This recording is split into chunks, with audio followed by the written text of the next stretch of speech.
Welcome to the Let's Get Vulnerable podcast. I'm your host, Dr. Morgan. Today's episode is here by popular demand. I've had a lot of you reaching out to me about this. We're going to talk about loneliness and understanding loneliness from an attachment theory lens, because so many of you have been sending me DMs, asking me questions about how do I cope with loneliness. So let's talk about it. I want you to know I get it. So many of you, you're working on yourself, you're doing all the things, all the self-love practices. Maybe you're crushing your goals in so many ways, but for some reason, the loneliness is still there. I've been there. I know what that feels like. And you will understand that loneliness is going to hit you differently based on your attachment style. So we're going to look at how you'll respond to loneliness based on your attachment style, and also how do we frame it? How do we frame it differently? How can it actually be a source of motivation or a source of opportunity? Even the grieving, the pain that can come from loneliness, how do we have it help us on our journey? Okay. So this is for you. Maybe you've been struggling. Maybe you're like, oh my God, January and February, March knocked me out. Q1 was rough. I spent a lot of time crying on my couch, watching season 8 of Love is Blind and Running Point. Okay, I hear you. I got you. It's a new quarter. Okay. It's time to be really getting into this place where you are healing, you're opening yourself up to connection. Spring is here, summer is around the corner. All right. I want you to know that you can move through a rough season. It doesn't have to go on and on. So maybe this episode is just what you need to get back on track.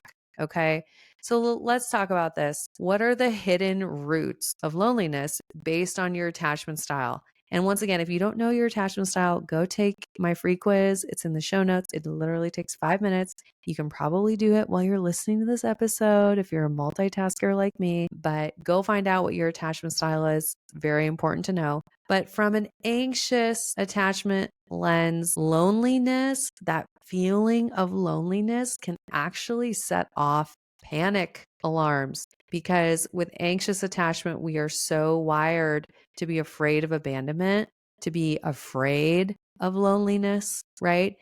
And here's the really sad thing, I think, with people who struggle with anxious attachment is you make being alone, you make it to have to do with your worthiness. So the internalized messaging with loneliness is that I am not enough. There's something wrong with me. If I was enough, if I was good enough, if I was pretty enough, if I was cool enough, if I was skinny enough, whatever your enough thing is, if I was that, then I wouldn't be alone. So with anxious attachment, you're really tying this to your worthiness. Okay, let's talk about avoidant attachment. What's going on with loneliness with an avoidant attachment style? It can feel really confusing to the avoidantly attached person because they go, I thought that I was fine alone. Why am I feeling this hollow achiness inside? Like I need someone in my life. I'm supposed to be hyper independent. And sometimes with avoidant attachment, when they feel the loneliness,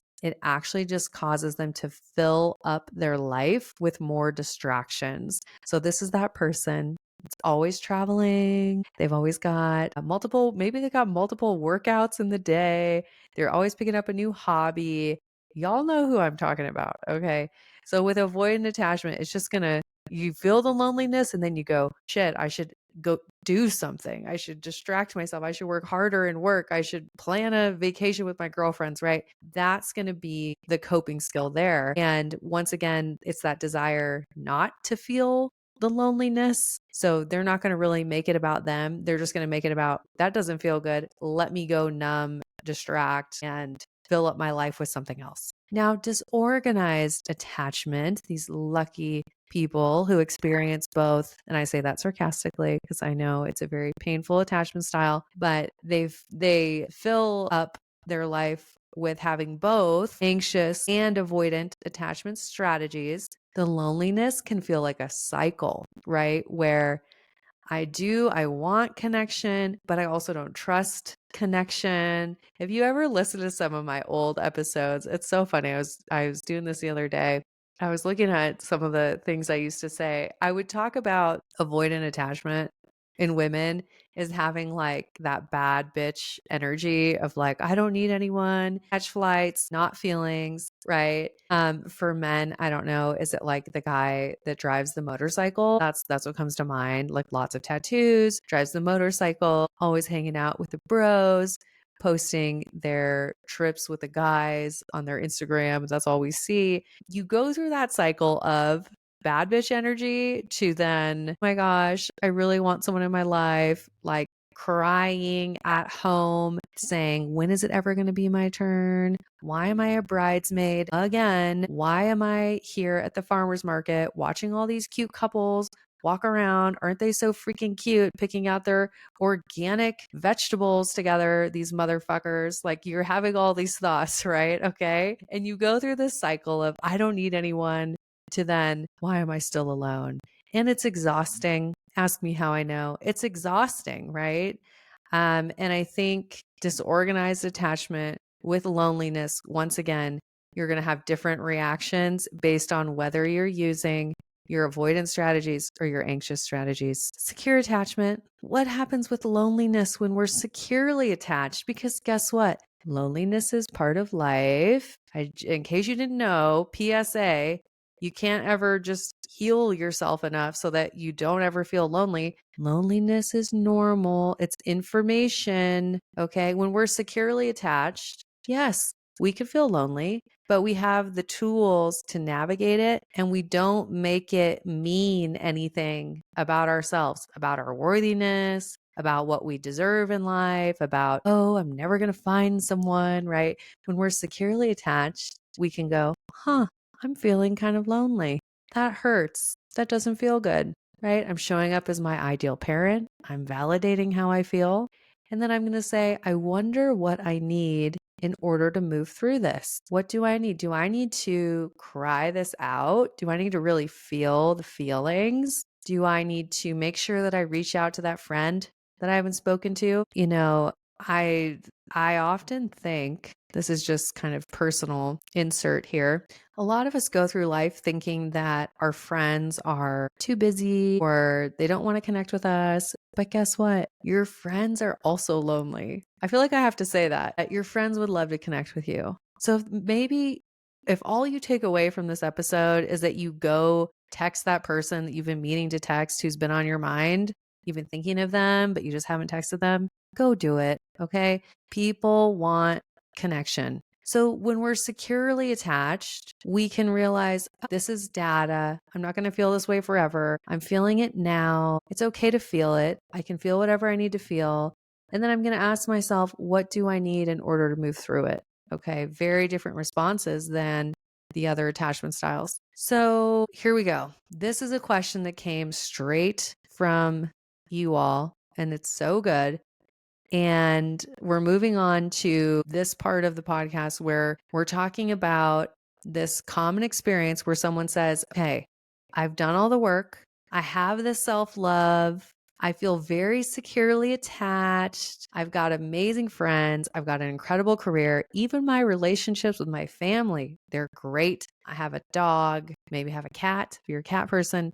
But you've got this big, full, beautiful life. You're securely attached. And guess what? You're feeling some loneliness. And this person is saying to me, okay, I'm secure. I have self-love, but it doesn't replace companionship. And I know by that they meant a romantic partner. It doesn't replace having a romantic partner. So here's the deal. I just want to acknowledge, yeah, there's some grieving in that.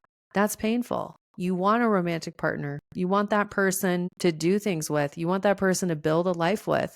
And guess what? That grieving is real. You deserve to acknowledge it. And I believe that it is there because it gets you crystal clear that that desire really is on your heart, that you really do want partnership. I remember when I was really working on myself and becoming securely attached and totally rewiring my brain, all the stuff I help people do inside of the program. I remember getting to that place where I went, I'm securely attached. I feel really good in my life. Family life's great. Great relationship with my body, which was a whole thing. Great relationships with friends. Career's amazing. But you know what? I'm going to bed. It's 9 o'clock at night. And I can feel kind of this aching in my heart of, I want a partner.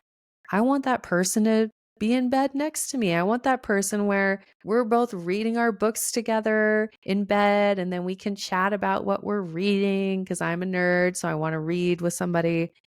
I had that aching. And I remember having tears in my eyes as I was realizing this was coming from a place of desire and longing and being so ready for that person to be in my life. But it wasn't coming from a place of, I'll be good enough if I have a partner.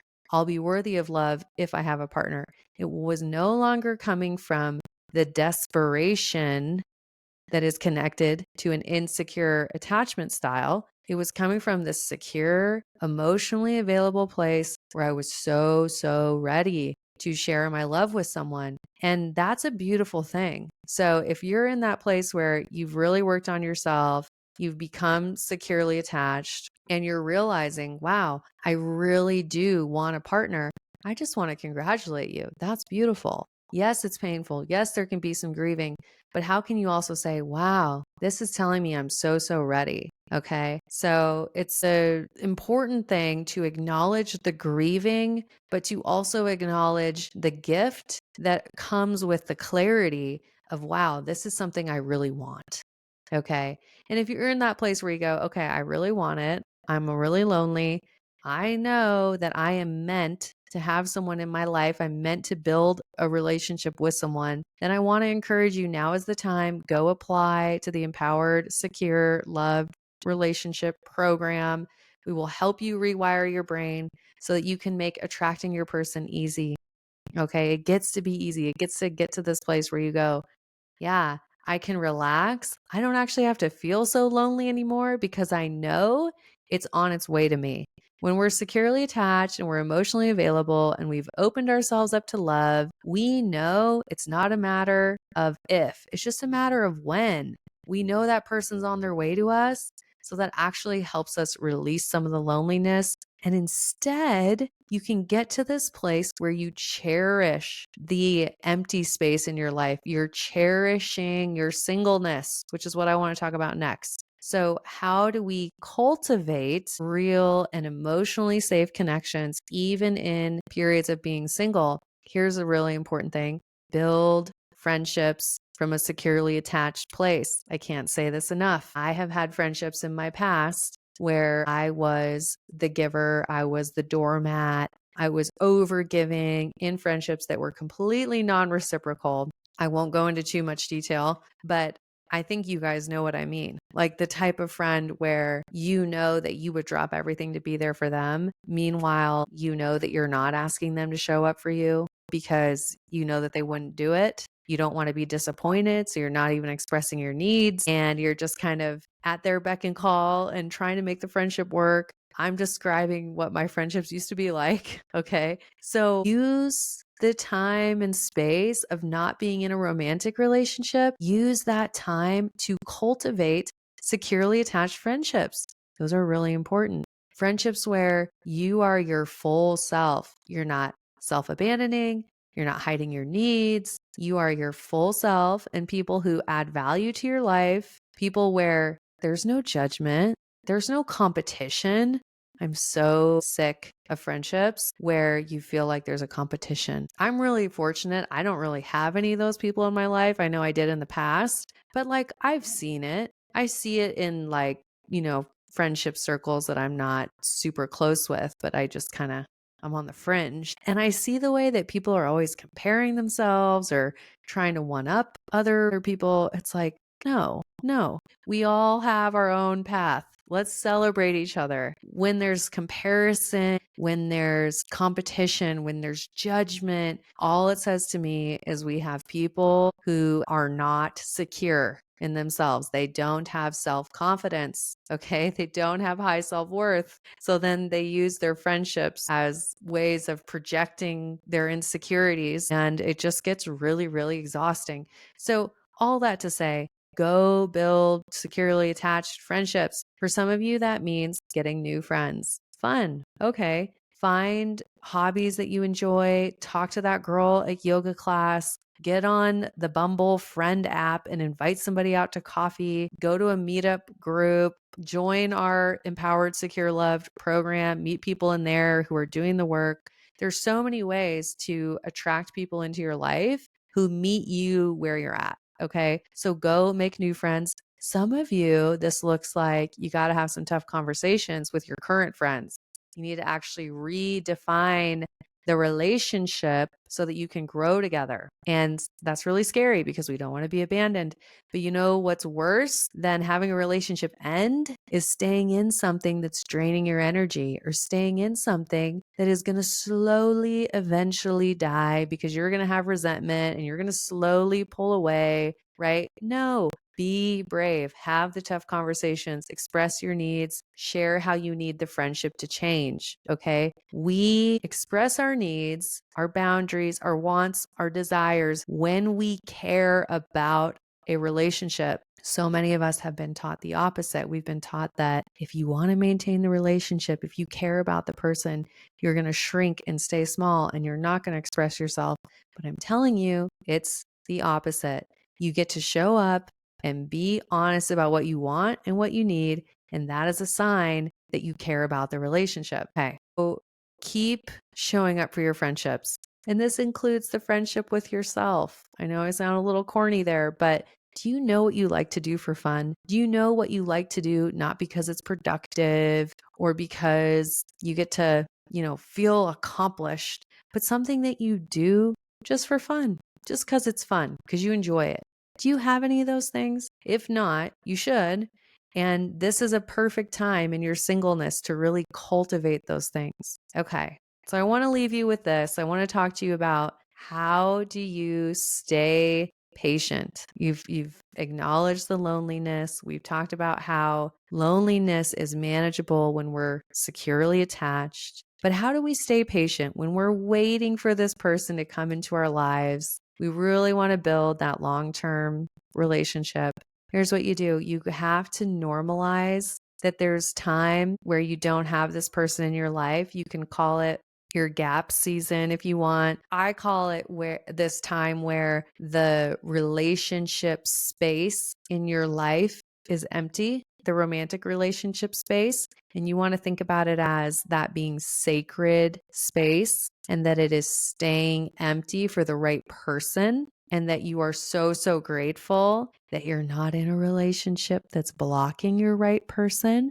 You want to be like dancing for joy that that relationship space is open in your life, waiting for that right person to come in.